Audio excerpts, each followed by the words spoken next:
అక్కినేని వారసుడు భారీ అంచనాల నడుమ అఖిల్తో తన కెరియర్ స్టార్ట్ చేసిన అఖిల్ అది ఆశించిన స్థాయిలో ఆడటమే కాక అఖిల్ని డైలమాలో పడేసింది.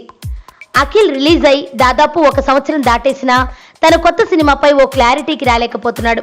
అయితే తన రెండవ సినిమాకి చాలా మంది దర్శకుల్ని పరిశీలించినా చివరికి అక్కినేని ఫ్యామిలీకి చిరకాలం గుర్తుండిపోయే మూవీ ఇచ్చిన విక్రమ్ కుమార్కే తన ఓటు వేశాడు అఖిల్. విక్రమ్ చెప్పిన కథ నచ్చడంతో వెంటనే ఓకే అన్నాడు నాగ్.